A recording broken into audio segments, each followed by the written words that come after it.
네, 안녕하십니까. 네, 반갑습니다. 오늘 이제 말씀은 이제 요한복음 11장 말씀을 보려고 합니다. 요한복음 11장은 여러분 잘 아시다시피 나사로가 다시 살아나는 나사로의 부활에 관한 그런 내용이 다뤄지고 있습니다.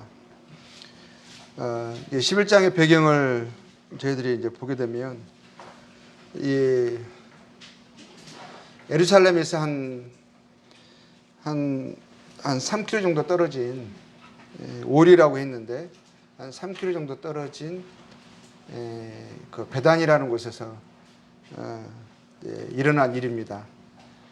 베다니에 나사로와 그의 동생들 마르다와 마리아가 살고 있었죠. 거기에서 일어난 사건이고요. 이 일이 일어나기 전에 이제 보면 이 사건은 요한복음 11장은 주님이 잡히시기 3달 전에 일어난 사건이에요. 3달 전에. 그러니까 끝이 아주 가까운 시점이죠. 주님이 이제 그 전에 이제 예루살렘 성전에서 있을 때 먼저 이제 이 일에 대해서 배경으로 이제 먼저 그 일어난 사건에 대해서 먼저 이야기를 하겠습니다. 10장 22절 볼게요. 10장 22절. 요한복음 10장 22절.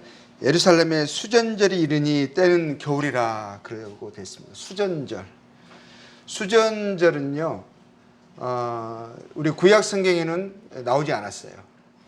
이제 수전절은 이제 성전을 뭐 재건한 날, 깨끗이 정화시킨 날, 뭐 이런 이제 그런 날입니다.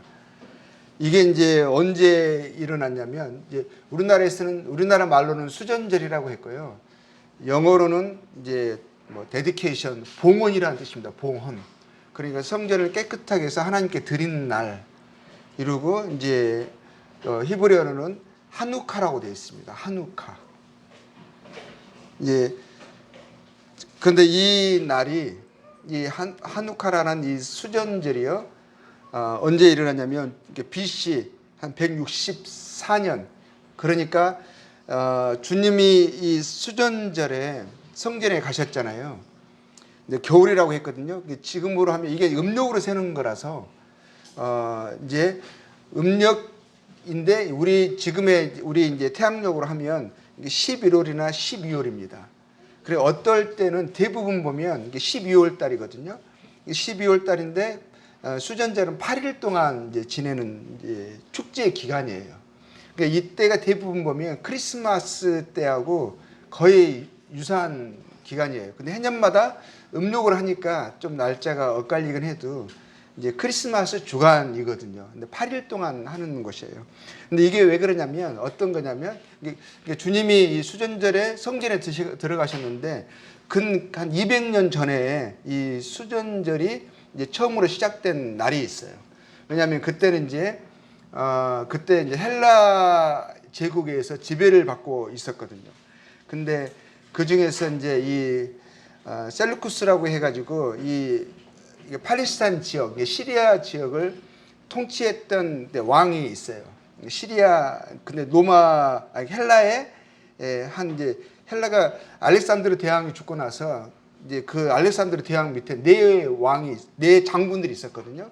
그 장군들에 의해서 헬라 제국이 네 나라로 이렇게 분할이 돼요. 근데 이 시리아 지역, 그러니까 팔레스타인과 시리아 지역을 통괄했던 왕이 통괄했던 제국, 이제 그 나라가 셀루쿠스라고 하거든요. 자오강 그때 이 지역을 지배했던 그 왕이 안티오쿠스 4세예요. 4세. 근데 그때 이제 이집트, 애굽을 또 지배했던 왕은 이제 왕조는 프톨레미 왕조라 그래가지고 나중에 막 클레오파트라 나오고 이러잖아요. 자오강 거기도 원래는 이제 헬라 제국의 한 지역이었고 한 나라였거든요. 네 가지로 갈라졌다고 했잖아요. 근데 그랬는데 거기하고 전쟁을 했어요. 이 안티오쿠스 4세가 그래가지고 전쟁에 패했어요. 패해가지고 그에 대한 분함을 누구에게 쏟아내면 자기가 다스리고 있는 특히 유대 민족에게 이스라엘 사람들에게 그에 대한 어떤 화풀이를 한 거거든요. 그래가지고 그전에는 그래도 허락했던 성전 예배라든가 이런 것들 다 금하고요. 아주 잔인하고 혹독하게 이스라엘 사람들을 박해를 했어요. 특히 성전을 모독을 했어요. 근데 이러한 내용들이요. 다니엘서에 예언이 되어 있어요. 근데 그 예언대로 이루어진 거죠. 근데 이 안티오쿠스 이 사람이 스스로를 에피파네스라고 불렀거든요. 에피파네스라는 말은 신이 현현했다, 이렇게 성육신했다 이런 그런 의미예요. 자기가 이제 신이라 이거예요. 그러면서 그러니까 이게 결국 뭐냐면 뭐죠? 적그리스도의 하나 모형이거든요. 모형. 근데 적그리스도의 가장 나타나는 현저한 모형이 그 중에 한 사람이 이 사람이에요. 에피파네스라는 이게 안티오쿠스 4세거든요. 근데 이 사람이 이제 유대인들을 박해하면서 성전을 모독하는데 어떻게까지 심지했냐면 그 우상 신상을 제우스 신상을 성전에 세워놓고 그리고 매달 25일에는 자기 생일이었거든요. 그 생일인 25일이었거든요. 그날을 기점으로 거기에다가 돼지를 이스라엘 사람들이 돼지를 혐오하잖아요. 이게 약간 부정한 짐승이잖아요. 돼지를 제사로 드리게 만들어요. 그래가지고 막 할례도 못하게 하고 완전 핍박을 해요. 그런데 그것에 대해서 이제 반발하는 일이 일어나고 그리고 이제 그것이 이제 봉기가 돼서 마카비라는 사람에 의해서 이제 몇 년간의 전쟁을 통해서 드디어 그 왕조를 물리치고 독립을 해요. 오랜만에 독립을 해요. 독립 그 기간이 한 100년 정도 가거든요. 근데 독립이 시작돼가지고 그 전쟁에 승리해가지고 제일 먼저 성전을 이제 회복을 탈환을 하죠. 그래가 성전을 정결하게 하거든요. 정결하게 할 때 거기에 이제 등잔대가 있잖아요. 금초대가 있잖아요. 이제 거기에 이제 다 치우고 나서 금초대에 이제 그 불을 붙이죠. 근데 하루 정도밖에 그 붙일 만한 그 감람유가 하루 정도 분량밖에 안 됐어요. 근데 그거를 다시 준비하는데 새롭게 준비해가지고 다시 이제 예배하는데 8일이 걸리거든요. 근데 하루 정도밖에 안 됐는데 그게 너무 놀라운 일이 일어난 게 8일 동안 유지가 된 거예요. 다음 감람유가 이제 예비될 때까지, 준비될 때까지. 그래가지고 그 날이 이제 그 성전을 새롭게 한 날, 정화시킨 날을 수전절이라고 하고 한우카라고 하거든요. 한우카. 근데 그때를 기점으로 해서 이게 BC 164년부터 기점을 해가지고 주님이 성전에 이날 수전절에 들어간 날은 거의 한 200년이 된 때예요. 근데 지금도 유대인들의 큰 명절이에요. 9대 명절 가운데, 9대 절기 가운데 이 한우카가 들어가요. 지금도 크리스마스 때 그 시점에 이 8일 동안 축제를 해요. 근데 이 축제는 이제 그때 이후부터 뭘 하냐면 등잔을 밝히거든요. 등잔. 촛대가 있어요. 촛대가 있는데 8개의 촛대가 있고 그 바로 앞부분에 그 사진을 보여드리면 좋은데 앞부분에 또 촛대로는 9개가 있어요. 9개. 근데 항상 앞에 있는 촛대에는 거기에 불을 붙여가지고 오른쪽에서 시작해가지고 하루 첫날 이쪽 붙이고 둘째 날 다음 거 붙이고 이렇게 해가면서 8일 동안 붙이는 거거든요. 그러니까 그거를 빛을 등잔에 이 촛대에 등잔을 붙여가지고 창가에 이렇게 놔두는 거예요. 이렇게 온 8일 동안 그게 하다 보니까 이 날을 한누카를 뭐라 하냐면 빛의 절기, 빛의 축제 이렇게 말해요. 지금도 똑같이 하고 있어요. 지금도. 이게 2000년이 지났잖아요. 근데 한누카 수전절이에요. 그날 수전절. 수전절에 주님이 들어가거든요. 겨울이니까 지금 이제 그때가 이제 대략 12월 25일 정도. 딱 크리스마스 때 맞을 때도 있거든요. 25일이니까. 그 키슬웰 그 유대인들의 그 원력이 있어요. 근데 그것에 음력이죠. 음력 이제 12월이거든요. 그러니까 그게 하다 보면 크리스마스가 맞을 때도 있거든요. 근데 8일 동안 하니까 대략 그 기간에 크리스마스 기간이 있어요. 근데 그때 이제 성전에 들어간 거거든요. 그런데 그때 주님이 거기에서 이제 말씀을 하시는데 그 말씀에 이 사람들이 분개를 해요. 유대인들이 분개를 해가지고 주님을 돌로 쳐서 이렇게 치려고 하거든요. 그러니까 주님이 거기서 이제 성전에서 나오셔가지고 그러니까 이게 수전절 첫날이잖아요. 8일 동안 유지가 된다고 했잖아요.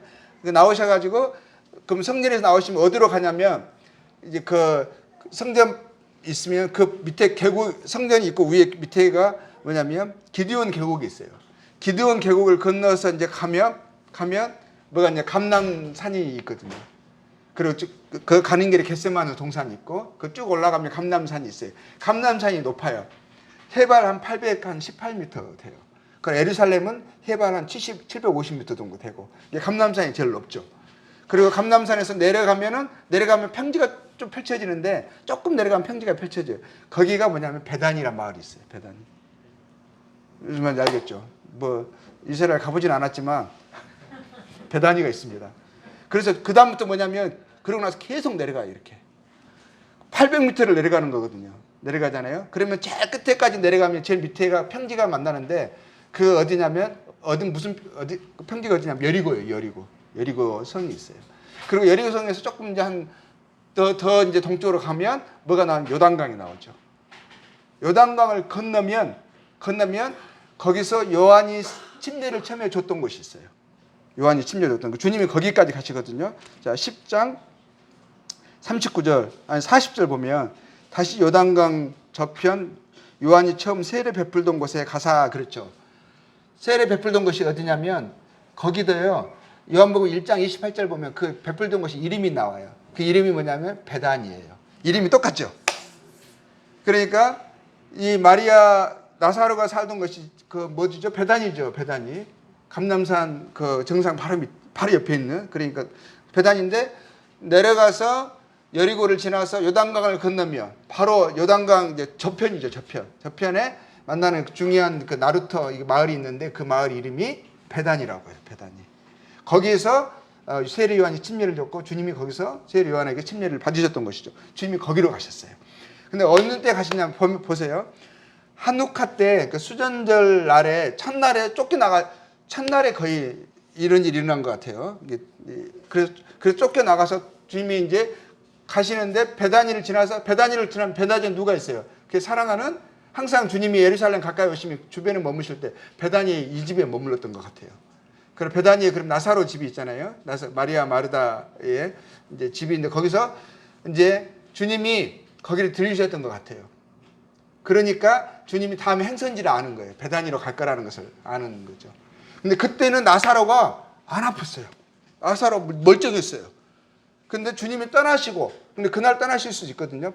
떠나시고, 보는데 그런데 주님 떠나시고 나서 그 다음 날부터 나사로가 시름시름 아프기 시작한 거예요. 아프기 시작해가지고 그러면, 뭐 수전절에 그 다음날, 또 그 다음날, 그 아파지는데 이게 주님이 지금 떠나셨잖아요. 그럼 주님이 베다니를 떠나실 때 나사로는 멀쩡했었어요. 건강했었어요. 그런데 주님이 떠나시고 나서 이제 4일째 되는 날 뭐냐면 너무 유증해져가지고 갑자기 이유를 알 수 없게 막 심하게 아프더니 막 유독해지는 거예요. 그래가지고 4일째 되는 날 그 사람을 보낸 거죠. 예수님 베다니에 가신 거 알잖아요. 요단강 저편에 베다니에 가서 예수님을 급히 불러오라고. 예수님 지금 나사로가 지금 죽게 생겼다고 불러오러 가거든요. 근데 위에 베다니 나사로가 사는 곳에서 아래쪽 베다니까지 거리가 직선거리는 28km 한 30km 돼요. 그러면은 그때는 이제 그 산길을 내려오는 거기는 하지만 내려온 거고 막 옛날 걸어가니까 하루길 정도 되거든요. 하루길. 그러니까 이 마리아하고 마르다가 사람을 급히 보내서 지금 나사로가 오빠가 죽게 생겼다고 급히 보내가지고 예수님 불러오는데 이미 그 사람이 떠났어요. 이제 나사로가 이제 아직 살아있는 상태거든요. 떠났는데 떠나고 나서 얼마 안 있다가 나사로가 죽었어요. 그리고 이 사람 떠난 사람은 나사로가 죽은지를 몰라. 그렇죠? 그래가지고 그 다음날 예수님을 만난 거예요.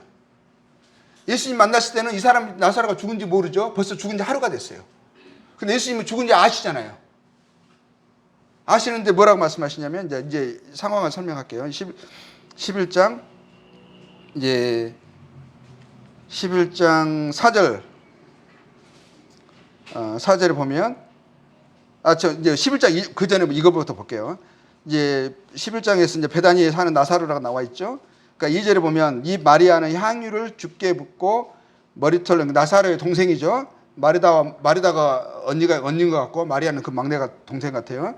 이 마리아 향유를 주께 붓고 머리털로 주의 발을 닦던 자여 병든 나사로는 그의 오라비더라 그랬죠. 근데 향유를 주께 붓고 머리털로 닦았다고 했죠. 이 일은 전에 일어난 일이 아니에요. 이 일은 12장에 나와요. 12장에. 그러니까 주님이 붙잡히시기 6일 전에 그 12장에 보면은 그 베다니로 가시거든요. 그러니까 이게 나중에 일어날 일이 나중에 일어날 일이 여기서는 마리아 하면 이제 유명한 게 주의 발에 향유를 붓던 자다 하니까 2절에 언급이 됐는데 이 일은 이 나사로가 죽은 이 사건 후에 3개월 후에 일어날 사건이에요. 그리고 주님의 부활식이 6일 전에 일어날 사건이거든요. 근데 그거 미리 언급이 됐죠. 그리고 3절에 이제 3절에서 이제 그 사람을 보내는 장면이 나와요. 예수께서 사람을 보내어 이르되 주여 보시옵소서 사랑하시는 자가 병드는나이다 하고 사람을 보내서 그 사람이 예수님을 만났잖아요. 근데 예수님이 뭐라고 말씀하세요? 4절에 예수께서 들으시고 이르시되 이 병은 죽을 병이 아니라 죽을 병이 아니라 주님은 이미 이 사람은 몰라요. 죽은지 나사로가. 그렇죠. 주님은 이미 나사로 죽은지 하루가 된 걸 알아요. 하루 전에 죽었어요. 주님은 아시고 계시잖아요. 근데 주님은 이미 그때 온 사람에게 나사로 죽었어.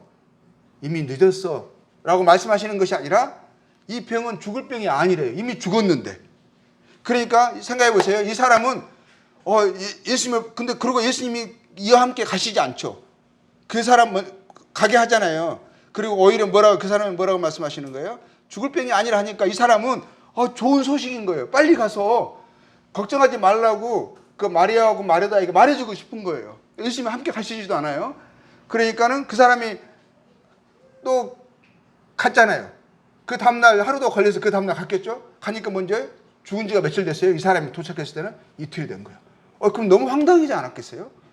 가가지고 가자마자 예수님 만났어요. 그런데 예수님이 이 병은 죽을 병이 아니래야 하는데 지금 울고 있는 거예요. 막. 그러면 얼마나 어이가 없었을까요?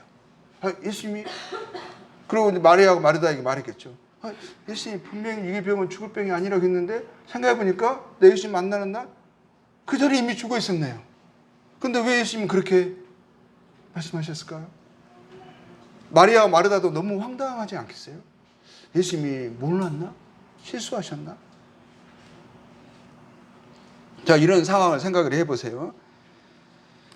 그리고 예수님은 또 그러고 그 사람 갔잖아요. 그 자리 이틀을 더 머무세요. 그럼 이때는 이제 한우카, 그러니까 수전절에 7일째 되는 날이에요. 7일째. 그렇죠? 이틀 더 머무셨으니까. 8일, 수전절은 8일이라고 하잖아요.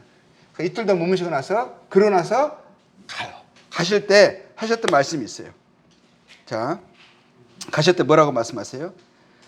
8절에 보면 주님이 이제 가시려고 하니까 7절에 제자들이 이르시되 우리 유대로 다시 가자 하니까 제자들이 뭐라고 말하냐면 왜 다시 그 유대로 가시려고 하냐고. 얼마 전에 그들이 주님을 돌로 치려고 했던 그곳에 왜 다시 가시려고 하냐고. 그렇죠. 8절의 말이 방금도 유대인들이 돌로 치려 했는데 그랬잖아요. 그리고 또 그리로 하시나이까 했어요.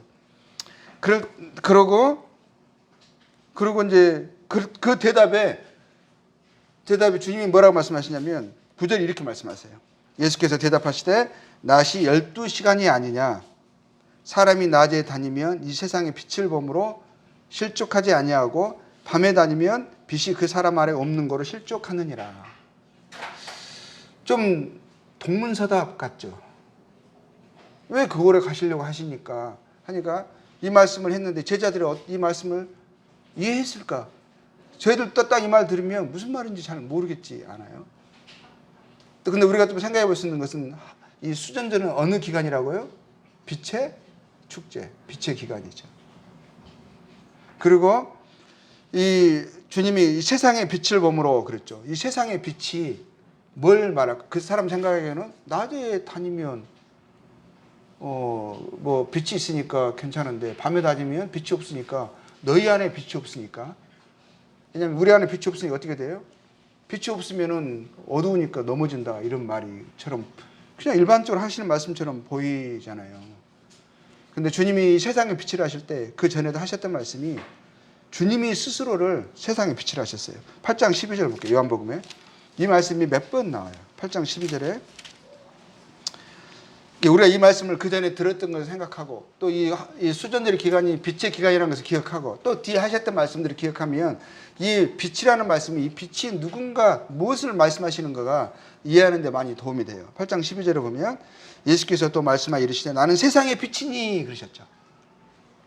이 빛은 세상의 빛을 말씀하시니 이건 누구를 두고 하시는 말씀이에요? 예수님 자신을 두고 하시는 말씀이에요.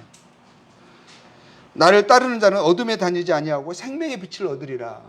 그러니까 실족하지 않는다는 말은 생명의 빛을 얻는 것이고, 그렇죠? 주님이 세상의 빛으로 이 땅에 오셨고 또 하나님이 보내셨는데 그 빛 가운데 나오는 것, 그 주님이 생명의 빛이시고 그 빛을 얻는 자가, 그 빛 가운데 따르는 자가, 나오는 자가 생명의 빛을 얻는다. 생명은 뭘 말씀하시는 게겠어요? 결국 이제 영생이거든요.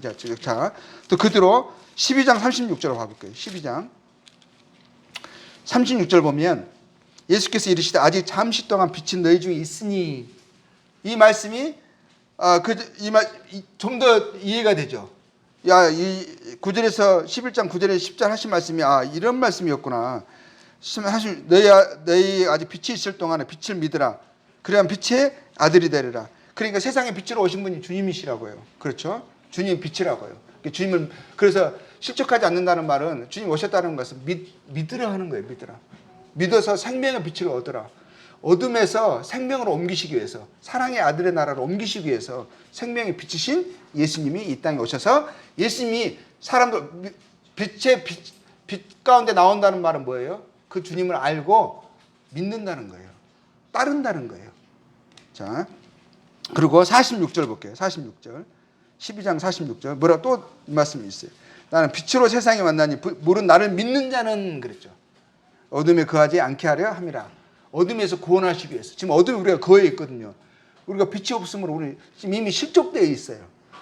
그것에서 우리를 건지시기 위해서, 빛 가운데 나오게 하기 위해서, 빛의 아들들이 되게 하기 위해서 세상에 빛으로 오신 거예요. 그래서 그것 때문에 이제 그것을 말씀하시죠. 그 말씀하신 이 제자들이 얼마나 이해했는지는 모르겠어요. 지금 우리가 그걸 다 알고 있으면서도 우리가 이해하기 쉽지 않은데 제자들이 그때 이 상태에서 이해했겠어요? 그러고 나서 이제 그 말씀 하신 다음에 주님 뭐라 말씀하시냐면 그때 이제 나사로가 잠들었다 그래요. 그래서 우리가 깨우러 가자. 아니 그 발로 금방 유대에서 사람들이 돌로 치려고 했는데 그 위험한 곳에 정말 되지도 않았는데 다시 가시려고 하시냐고 하니까 뭐라 하시는 말씀이 나사로가 지금 잠들었다. 우리가 깨우러 가자. 그러니까 제자들이 뭐냐면 아니 잠자고 있으면 일어날 거 아니냐고 왜 가시냐고. 그때 예수님이 이제 정확하게 말씀하시죠. 나사로가 죽었다. 이제 그리고 이제 14절에 그 말씀하시고 15절에 뭐라고 돼 있어요? 15절에 이렇게 말씀해요. 내가 거기 있지 아니한 것을 너희를 위하여 기뻐하노니. 그러니까 예수님이 떠날 때는 떠나고 나서 그 다음날인가 나사로가 아프기 시작한 거잖아요. 그리고 나사로가 죽을 걸 아시잖아요. 그리고 이미 그 사람이 주님을 찾아오셨을 때 나사로가 죽은 후 이틀이 된 날이었거든요. 그렇잖아요. 벌써 죽은 지 하루가 된 날이잖아요. 그러나 주님 거기서 이틀을 머무셨단 말이에요. 또 오시는 날은 주님 오셨을 때 이미 4일이 된 거예요. 4일. 근데 이제 이때는 이제 가기 전이시니까 이제 벌써 죽은 지 3일이 된 거잖아요. 그러면서 내가 거기 있지 아니한 것은 너희를 위하여 기뻐한다. 이 말에 다른 말을 표현하면 뭐예요? 나사로를 죽게 내버려뒀다. 나사로를 죽은 것을 내가 기뻐한다. 그러면서 이는 너희를 믿게 하려 합니다. 이러셨거든요. 그러면서 그에게 가자 하시거든요.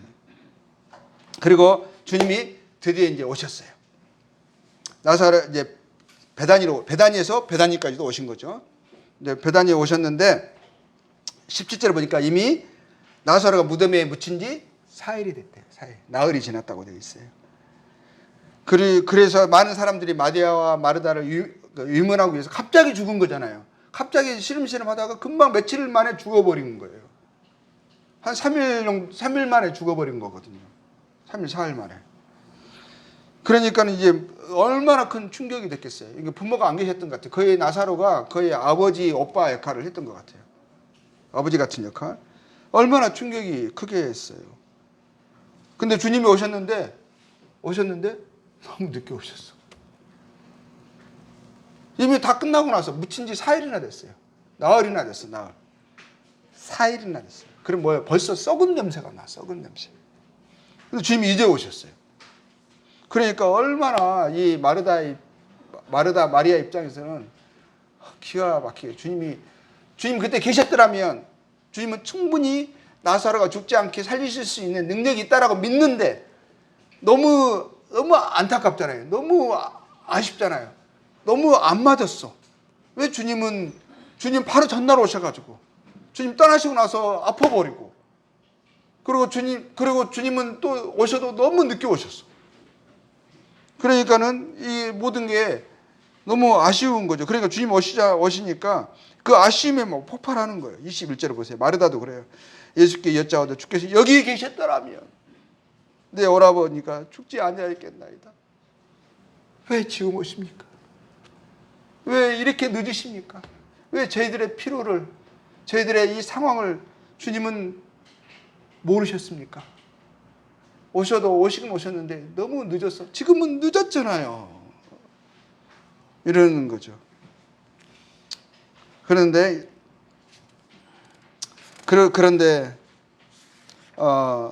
또 뭐죠? 이제 주님이 마르다에게 이런 말씀을 하시죠. 그런 마르다에게 23절에 보니까 예수님이 이렇게 하셨어요. 예수께서 이르시되 네 오라버니가 다시 살아나리다. 지금 죽은 지 4일이나 됐으니까 벌써 냄새가 나니까. 근데 이제 살아나리라 하니까 마르다가 생각하기에는 마르다는 마지막 날에 주님이 이제 마지막 날 부활 때에 다시 살 것을 그것을 이야기한 줄 아셨어요. 우리도 소망이 있잖아요. 우리 성도들이 죽으면 마지막 날로 살 것을 알죠. 다시 우리가 하나님 나라에 들어갈 것을 알잖아요. 그래서 마르다가 24절에 그렇게 말하는 거예요. 마르다가 이르되 마지막 날 부활 때는 다시 살아날 줄은 내가 아나이다. 근데 그때는 나중엔 일이지만 지금 당장의 헤어짐의 슬픔, 이 안타까움 그걸 알지만 다시 그 하나님 나라에 들어갈 것을 알고 그리고 나중에 또 우리가 얼굴과 얼굴을 대면할 그 부활의 시기를 우리가 그것을 믿음을 갖고 있지만 지금은 너무 슬픈 거죠. 죽었잖아요. 근데 주님이 이제 그 말 24절이 마르다가 그렇게 말한 거죠. 마지막 부활 때는 다시 살아날 줄 내가 아나이다 하니까 25절 주님이 이렇게 말씀하세요. 자, 25절을 보겠습니다. 예수께서 이르시되 한 25절 26절 같이 한번 읽어볼까요? 자, 시작. 예수께서 이르시되 나는 부활이요 생명이니 나를 믿는 자는 죽어도 살겠고 무릇 살아서 나를 믿는 자는 영원히 죽지 아니하리니 이것을 네가 믿느냐. 자, 주님이 물어보세요. 주님 말씀하세요. 나는 부활이요 생명이니 나를 믿는 자는 죽어도 살겠고 무릇 살아서 나를 믿는 자는 저희들은 살았을 때 믿었잖아요. 뭐라고 말씀하시냐면 영원히 죽지 아니하리라. 그러나 사실 말씀이 있어요. 이것을 네가 믿느냐. 자, 이것을 네가 믿느냐. 나는 내가 부활이요 생명인 것을 나를 믿는 사람은 죽어도 다시 살고 살아서 나를 믿은 사람은 영원히 죽지 아니할 것을 네가 믿느냐. 이걸 물어보세요. 그러니까 이 마르다가 뭐라고 하냐면 주님 내가 믿습니다. 주여 그러하여다. 주는 그리스도시요 하나님께서 구약의 율법과 선지자들을 통해서 계속적으로 약속하신 보내신다고 약속하신 그 바로 그분 그리스도시요 세상에 오시는 하나님의 아들이신 줄 내가 믿나이다. 그 믿음을 고백을 또 하죠. 정말 믿는 사람이었어요. 마르다는. 그래서 마르다가 급히 지금 너무 슬퍼하고 있는 마르다는 마을 입구에서 주님을 만났거든요. 그러니까 집으로 가서 마리아에게 말하죠. 아, 주님이 오셨다고 너를 찾는다고. 마리아가 막 갑자기 울고 슬픈 가운데 있다가 주님 오셨다는 말을 듣고 막 벌떡 일어나서 가요. 사람들은 저쪽에 있는 사람들은 마르다가 갑자기 일어나서 가니까 너무 슬픔에 지금 오빠 무덤에 가서 다시 울려고 가나 보다 하고 뒤에 막 쫓아가요. 사람 따라가요. 마리아가 주님 앞에 딱 가가지고 주님. 자, 32절을 볼게요. 똑같은 말을 해요. 마리아가 예수 계신 곳에 가서 배웠고 그 발 앞에 엎드려 이르되 주여 주께서 여기 계셨더라면 내 오라버니가 죽지 아니하였겠나이다. 마리아하고 똑같은 말을 하죠. 얼마나 그 마음이 얼마나 안타까웠겠어요. 아, 주님이 여기 계셨더라면 내 오빠가 이렇게 죽지 않았을 텐데, 살 수 있었는데, 주님이 너무 시기가 안 맞아가지고 주님은 떠나버리셨고, 어떻게 주님 떠나시고 나서 이런 일이 일어나고, 그리고 금방 주님 오시기 전에 죽어버리고, 그래서 너무 안타까운 거죠. 그래서 주님이 그 마리아가 막 그 앞에 통곡을 한 것 같아요. 마리아가 막 엉엉 우는 거예요. 근데 마리아가 우니까 또 그 주변에 같이 온 사람들 막 우는 거예요. 막 통곡을 하는 거예요. 막 울고 난리가 난 거예요. 근데 33절에 보니까 예수께서 그가 우는 것과 또 함께 온 유대인들 우는 것을 보시고 심령이 피통이 여기시고, 심령이 피통이 여기시고 불쌍히 여기시고, 이거는 뭐냐, 마음에 너무 고통스러워 하신 거예요. 마치 뭐라 하냐면 그로닝, 그러니까 막 일을 너무너무 슬퍼하신 거예요. 예수 주님이 비통해 하신 거예요. 비탄에 담기신 거예요. 그러고 나서 주님이 이제 그를 어디에 두었느냐 하게 이제 무덤으로 가고 있는 중. 근데 주님이 35절에 나와요. 예수께서 눈물을 흘리시더라. 그 이제 사람들이 우는 것을 보고 주님 눈물을 막 엉엉, 주님도 막 닭똥 같은 눈물 뚝뚝 떨어뜨리고 울고 계시는 거예요. 사람들이 봤어요. 보고 사람들이, 야, 정말 얼마나 이 사람을 사랑하셨는가. 사랑하셨는데, 아니, 얼마 전에 9장에 보면은 날 때부터 소경을 눈뜨게 하셨거든요. 실로암 사건 있잖아요. 그게 얼마 전에 일어난 사건이거든요. 사람들은 알고 있어요. 베다니는 가깝잖아요, 예루살렘에서. 다 이 소식을 들었거든요. 아니, 그 맹인을 눈뜨게 하신 분이 왜 이 나사로를 죽지 않게 할 수 없었더냐. 또 그 말을 사람들이 막 해요. 그러니까 37절에 그 말을 하니까 38절에 예수께서 다시 속으로 비통이 여기시고 막 고통스러워 하실 만큼 막 주님도 막 힘들어 하신 거예요. 비탄에 잠기신 거예요. 그리고 이제 무덤으로 가시거든요. 그리고 무덤에 섰을 때 사람들에게 이제 그러죠. 마르다에게, 이게 주님이 거의 그때는 이제 돌문이잖아요. 이제 동굴 같은데 이제 묻어놓잖아요. 바위를 파가지고 아니면 자연 동굴 속에 묻어놓잖아요. 그리고 그 입구를 이제 큰 돌로 막아놓고 있거든요. 그러니까 사람들에게 나사로가 묻혀있는 그 무덤 문을 옮기라, 돌을 옮기라 그러시죠. 그러니까 그때 이제 마르다가 주님 지금 썩어가지고 썩은 냄새가 여기까지 진동을 합니다. 지금 썩어서 벌써 냄새가 납니다. 그러니까 주님 뭐라고 말씀하시냐면, 네가 믿음을 말씀 40절에 나오죠. 믿으면 하나님의 영광을 보리라 하지 아니하였느냐 하시면서 돌을 옮겨 놓으라고 주님이 이제 그렇게 말씀 계속 하시니까 돌을 옮겨 놓았어요. 그리고 그 사람들이 다 보고 있죠. 다 보고 있는 거잖아요. 그러면서 그때 하늘을 바라보시고 기도를 하세요. 기도를. 그러면서 기도하시는 게 이제 41절에 나와요. 예수께서 눈을 들어 우러러보시고 이르시되, 아버지여 내 말을 들으신 것을 감사하나이다 하면서요, 항상 내 말을 들으시는 줄을 내가 알았나이다. 그렇게 하시면서요, 이 말을 하시는 이유가 이 주변에 있는 사람들 위해서 하는 거예요. 주변에 있는 사람들을 위해서. 하나님 나를 보내셨다. 나는 그리스도시고 살아계신 하나님의 아들로 이 땅에 오셨다. 그리고 난 사람들에게 생명의 빛을, 생명을 주시기 위해서 오셨다. 이거를 사람들에게, 이 모든 사람들이 안 믿거든요. 그전에 봤어요. 그러니까 정말 이거 믿으라고. 내가 이 하는 일들이, 내 말은 못 믿겠거든. 내가 이 하는 일을 통해서 내가 하나님의 아들이시고, 내가 사람들에게 영원한 생명을, 어둠에서 구원하여서, 실족에서 저주에서 구원하여서 영원한 생명을 갖게 하기 위해서 내려오신 이 사실을 정말 믿으라고. 그러면서 다시 한번 그 일을 하기 전에 이 사람들 정말 믿게 해 주십시오. 내가 약속하신 바로 그분이시고 살아계신 하나님의 아들이시고 내가 그리스도의 예심을 믿게 해달라고. 42절에 그렇게 나오잖아요. 아버지께서 나를 보내신 것을 그들로 믿게 하려 함이니이다. 이 말까지 하시고요. 이 사람 믿게 하시고 나서 이제 행하시죠. 무덤을 안에서 나사로야 그러거든요. 그 무덤이 그 묘지가 많이 있었으면 이름을 안 부르셨으면 다 나와버리니까 나사로야. 그러니까 나사로 하고 나오라 하니까 어떻게 돼요? 온몸을, 그때는 이제 장례식이 뭐예요? 지금 우리나라도 그러지만 통통 감아내잖아요. 그렇죠. 다 막 그 물 안에서 막 썩어지니까 하얀 천으로 뚫뚫 감고 미라처럼 감거든요. 그러니까 나사로 어떻게 됐어요? 갑자기 죽은 자가 갑자기 생명이 들어온 거잖아요. 이 깨어난 거죠. 근데 지금 아니 통통 메어 있잖아요. 그 통통거리면서 집시처럼 강시처럼 텅텅텅 뛰어 나온 거예요. 무덤까지.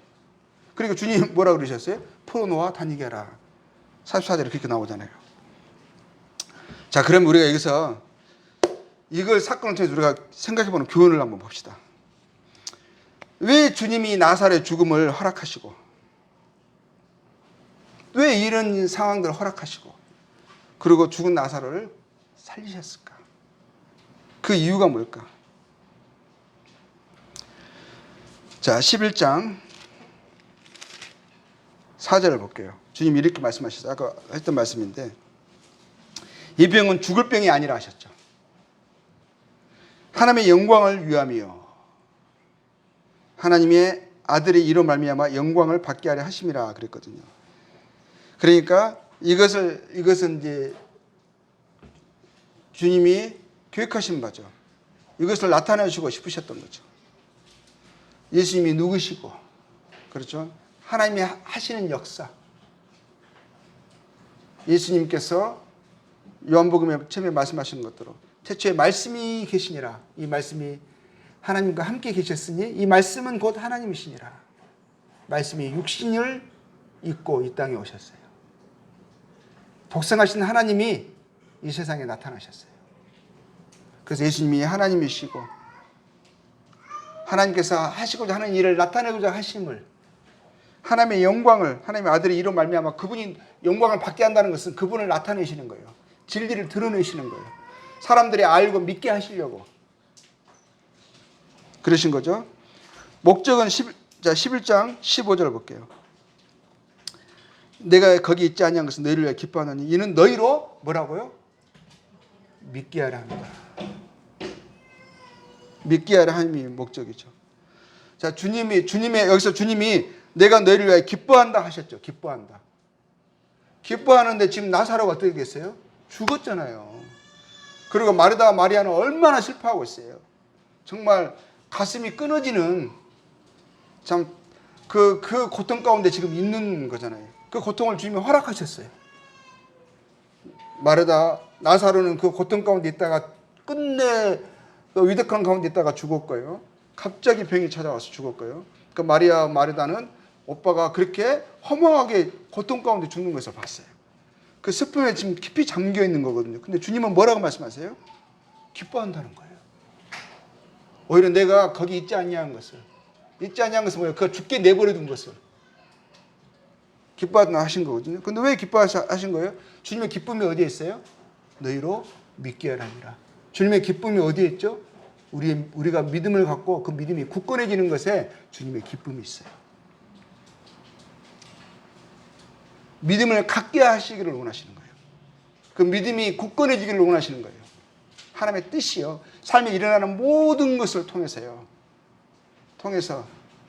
하나님 우리에게 원하시는 것은 하나님을 알고 그분의 말씀을 믿고 그분을 신뢰하고 그 믿음에서 자라가는 것이 하나님이 우리에게 원하시는 거예요. 주님은 그것을 우리에게 원하시고 그것으로 기쁨을 삼습니다. 그러면 자, 무엇을 믿게 하는 거예요? 우리 10장에 볼게요. 왜 사람들이 주님을 돌로 쳐서 막 죽이려고 했잖아요. 막 거절했잖아요. 주님은 도대체 무슨 말씀을 하셨길래 이때 수전절에 그렇게 그랬을까요? 자, 25절 볼게요. 10장 25절.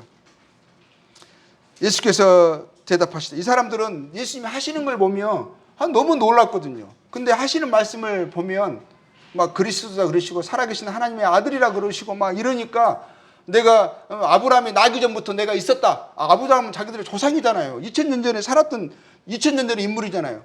그럼 네가 아브라함보다 높냐? 하니까 주님 뭐라고 하시는 거예요? 아브라함이 나기 전부터 나는 있느니라. 막 이런 말 해버리니까 사람들이 열받는 거예요. 이게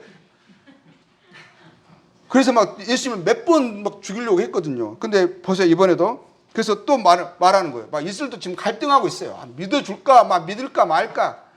근데 아니라고 했으면 좋겠는데, 어느 정도 적당히 했으면 좋겠는데, 자기를 막 하나님이라고 해버리니까 너무 어려운 거예요. 그래서 25절 이렇게 말하는 거죠. 예수께서 대답하시죠. 내가 너에게 말하였을 때 믿지 아니하는도다. 내가 내 아버지의 이름으로 행하는 일들이 행하는 일들이 나를 증거하는 것이거늘. 너희가 내 양이 아니므로 믿지 아니하는도다. 27절 볼까요? 내 양은 내 음성을 들으며. 양의 특징이 뭐죠? 하나님의 음성을 알아요. 하나님의 진리를 알아요.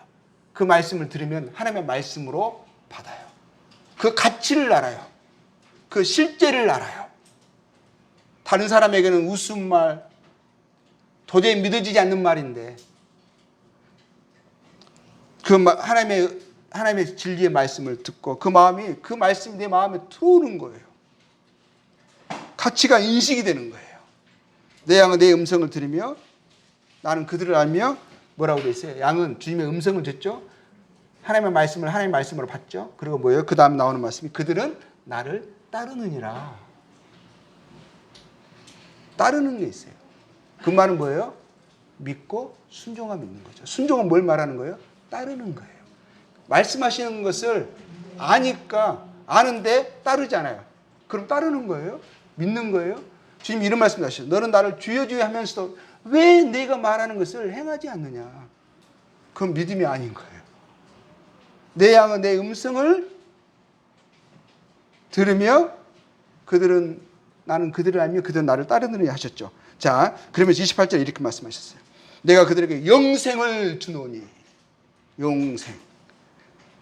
주님을 믿는 자들에게 지금 뭘 주신다고요? 영생, 영원한 생명을 주노니 영원히 멸망하지 아니할 것이요. 또 그들을 내 손에서 빼앗을 자가 없느니라. 영원히 멸망하지 않는 영원한 생명을, 하나님의 생명을 주신다고 말씀하신 거예요. 내 양들에게, 나에게 속해 있는. 근데 그 어떻게 양이 되는 거예요? 하나님의 말씀을 듣고 믿은 자들은 내 양이라 말씀하시죠. 믿고 따르는 자들을 말씀하시는 거잖아요. 그리고 29절에 뭐라고 되어 있어요? 그들을 주신 내 아버지는 만물보다 크심에 아무도 아버지 손에서 빼앗을 수 없느니라. 30절 보세요. 나와 아버지는 하나이니라. 이 말 하니까 유대인들이 열받아 버렸어요. 도저히 못 듣겠다 하고 돌 들은 거거든요. 그래서 또 38절 봐보세요. 10장 38절. 근데 이들이 뭐라고 했냐면 신성모독이라고 했어. 너는 신성모독이다. 38절에 36절에 그 말이 나오거든요. 신성모독이라고 막 그랬거든요. 38절에 내가 행하거든 나를 믿지 아니할지라도 그 일은 믿으라. 어제 주님이 그러시고 내 말을 안 믿겠거든. 내가 하는 것을 통해서 이 하는 것을 믿어야 되지 않겠냐. 이것이 곧 뭘 말하는 거냐.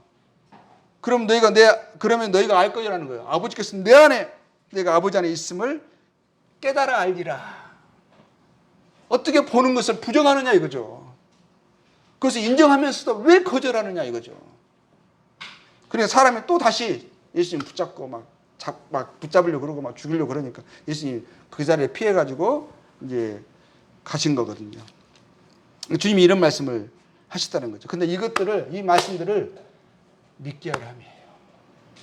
그래서 이 일들을 나사로에게 이런 일을 일어나게 하시는 거죠. 마르다와 마리아에게 일어나게 하신 거예요. 그러면 자, 그리고 이것과 함께 또 주님 우리가 믿는 게 뭐겠어요? 우리가 읽었던 말씀인데 11장 25절이죠. 예수께서 이르시되 나는 부활이요 생명이니 나를 믿는 자는 죽어도 살겠고 우리 살아서 나를 믿는 자는 영원히 죽지 아니하리라. 이것은 네가 믿느냐? 믿기를 원하시는 거예요. 믿기를 바라시는 거예요. 우리가 영원히 살까? 내 손에서, 주님의 손에서, 아버지의 손에서 아무도 우리를 빼앗을 수가 없고, 그렇죠?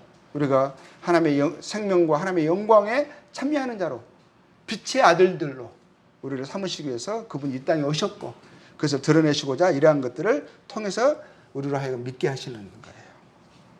자, 그래서 그 일 때문에 이 일을 허락하신 거예요. 믿음을 갖게 하시려고, 믿음을 견고케 하시려고.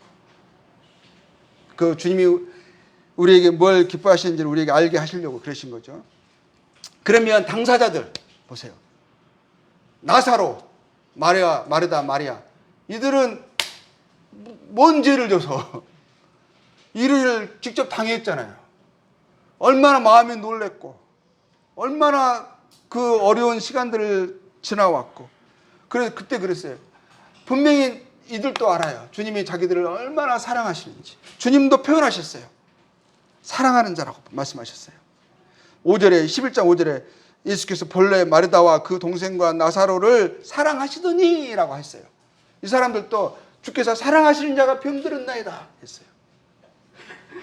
사랑하시는 자에게 왜 이런 일을 허락하시냐는 거예요. 얼마나 황당했겠어요.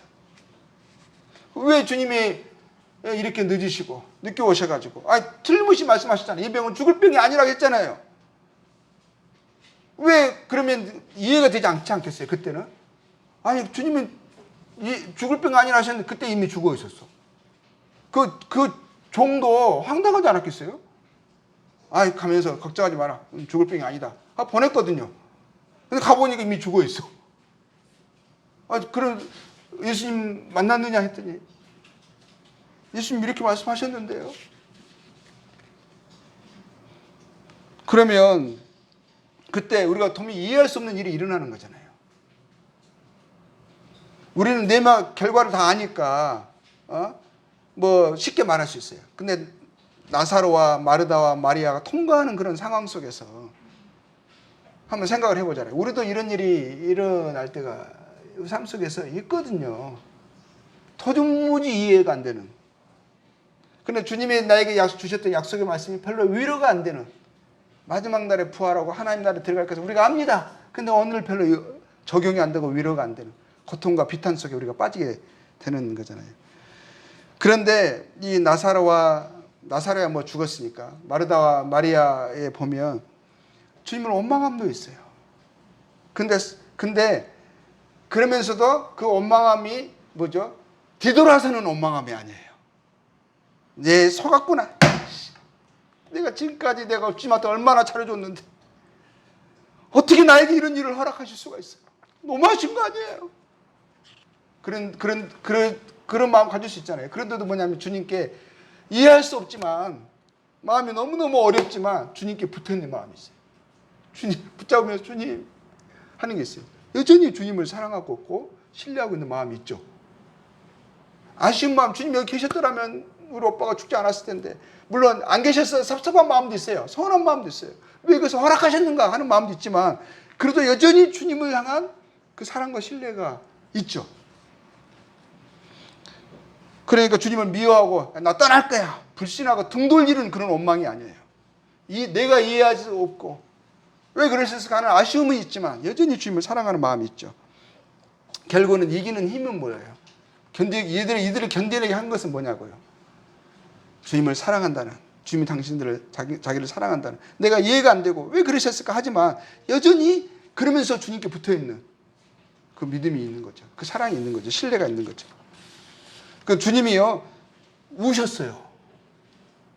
비통이 여기셨잖아요. 마음이 막 너무 슬퍼하셨잖아요. 그 심지어는 막 닭똥 같은 눈물 뚝뚝 떨어. 다른 사람 다 봤어요. 남자가 울었어요. 주님이 여자들 앞에서, 슬퍼하는 사람들 앞에서 막 울었거든요. 사람들이 그거 보고 너무 놀라가지고 얼마나 사랑하셨으면 저분이 저를 우셨을까. 근데 주님의 마음이 아프셨다 그랬거든요. 왜 우셨을까요? 왜 비통이 여기셨을까요? 나사로가 죽어서. 이들이 너무 슬퍼우니까, 그거 너무 안타까워하니까 그것 때문에? 왜 우셨을까요? 한번 생각해 보신 적 있어요? 왜 주님이 그렇게 마음이 비통이 하셨고 왜 그렇게 우셨을까? 자, 33절에 보면은요.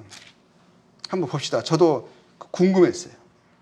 예수께서 그가 우신 이유가 비통이 하신가? 그가 마리아죠. 마리아가 너무 슬피 울었나 봐요. 그가 우는 것과 또 함께 온 유대인들이 우는 것을 보시고, 그들이 우는 것을 보시고 주님이 심령에 비통이 여기신 거예요. 또 언제 그러셨어요? 38절에 다시 속으로 비통이 여기시죠.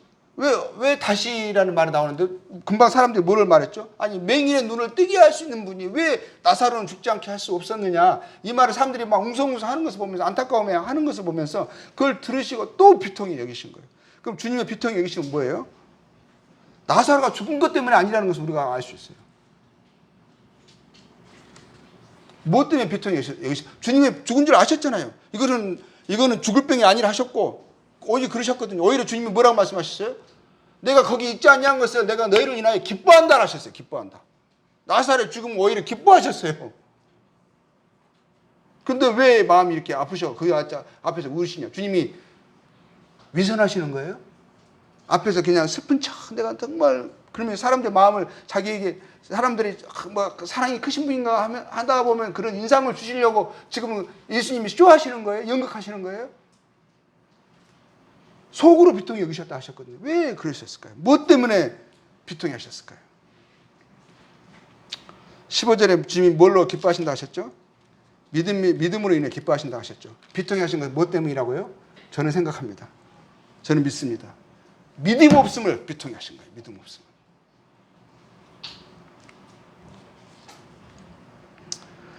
주님의 기쁨은 우리의 믿음이 굳건해질 때이고 주님의 비통, 슬픔은 우리가 믿음 없는 거예요. 주의 말씀이 우리의 마음에 힘이 되지 않는 거예요. 실제가 되지 않는 거예요.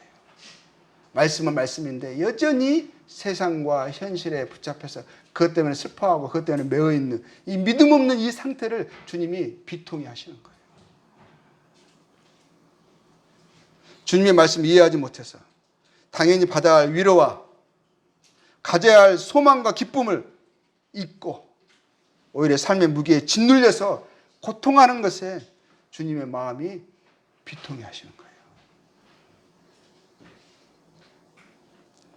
그리고 이 모든 것은 뭐예요? 그들로 믿게 하려 함이라 하셨어요. 주님은 나사렛을 깨우러 가신다 하셨어요. 주님은 죽었다고도 말씀하지 않으셨어요. 깨우러 가신다 하셨고요. 마르다에게는 영원히 죽지 아니하리라. 죽지 아니하리. 네가 이것을 믿느냐 하셨어요. 나사로가 죽은 것 때문에 비통해하는 것을 보시고 그들이 주의 말씀을 기억하지 못하고 슬픔에 붙잡혀 있는 것을 보시고 그 믿음 없음을 비통해하신 거예요. 데살로니가 우리가 요즘 계속 데살로니가 있잖아요. 4장 13절 볼게요. 4장 13절에 뭐라고 되어 있어요? 형제들아 자는 자들에 관하여는 너희가 알지 못함을 우리가 원하지 아니하노니 이는 소망 없는 다른 이와 같이 슬퍼하지 않게 하려 합니다. 소망 없는 다른 이와 같이 소망 없는 세상 사람들과 같이 믿음 없는 사람들처럼 생각하고 그것을 쫓아 영향받아서 슬퍼하고 매이고 이러는 것을 주님이 기뻐하지 않으세요. 오히려 뭐라 슬퍼하지 말래요. 그것은 공감하지 말라는 말이 아니에요. 그것 때문에 세상이 꺼진 것처럼 그 매임에 그것이 억눌려서 말씀을 잊어버리고 주님을 찾지 않고 주님도 잃어버리고 그 슬픔에 짓이기지 말라는 거예요. 그 뒤에 말씀 뭐예요? 서로 마지막으로 이 말로 서로 위로하라 그랬죠. 서로 위로하라. 또 주님이 이 사랑하시는 자를 사용하셨어요. 이 나사로, 마르다, 마리아 이 사람들 사용하셔서 이러한 슬픈 일을 그들에게 만나게 하시고요. 그 과정을 통과하게 하시면 왜 그랬겠어요? 왜 이런 일을 그들에게 허락하셨어요? 그들은 감당할 수 있었어요. 그래도 잘 이해할 수 없었어도 주님 사랑하는 마음에 등 돌리지 않을 믿음이 사랑이 그들에게 있는 것을 아시고 그러한 사람을 주님이 사용하셨어요. 오히려 주님을 사랑하는 사람에 더 많은 어려운 일이 일어나죠. 그래서 경건하게 살고자 하는 자는 박해가 있을 거라 말씀하셨어요. 오히려 세상의 가치관을 살잖아요. 믿는다고 하시면서도 세상의 가치관으로 살고 그렇게 하잖아요. 오히려 그냥 똑같은 세상의 사람들이 받는 그 괴로움 받고 그 어려움 통하고 즐거움 누리면서 살아갈 거예요. 근데 주님을 정말 사랑하는 이런 사람들에게 이런 일들이 더 일어날 수 있어요. 왜냐하면 주님이 아시는 거죠. 그들의 마음에 주님을 사랑하는 힘이 있기 때문에 그들이 주님을 등돌리지 않을 것을. 그래도 주님을 믿는 그 믿음이 계속 유지될 것을 아시는 거죠. 이러한 비통, 슬픔, 고난으로 인해 주님께 대한 믿음과 사랑이 떨어지지 않을 것을 아시기 때문에 그들에게 허락하신 거예요. 그래서 사도 바울에 보면 고린도 후서도 보면 고린도 후서 볼까요? 후서 1장 4절에서 5절 보면 우리의 모든 환난 중에서 우리를 위로하사 우리로 하여금 하나님께 받는 위로로서 모든 환난 중에 있는 자들을 능히 위로하게 하시는 이시니라.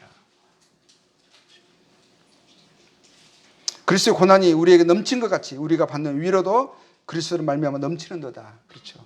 그런 일을 어려움을 감당하게 하시죠. 주님을 의뢰하면서 이해가 되지 않지만 설명도 잘 되지 않지만 계속 주님을 의뢰하면서 그걸 감당하게 하시죠.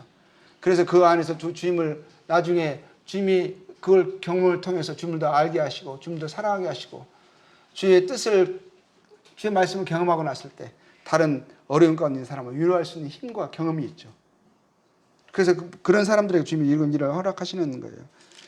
8절에서 9절에 보면 형제들아 우리가 아시아에서 당한 환난을 너희가 모르기를 원하지 아니하노니 힘의 격도로 심한 고난을 당하여 살 소망까지 끊어지고 우리는 우리 자신이 사형 선고를 받은 줄 알았으니 이는 우리로 자기를 의지하지 말고 오직 죽은 자를 다시 살리시는 하나님만 의지하게 하심이라.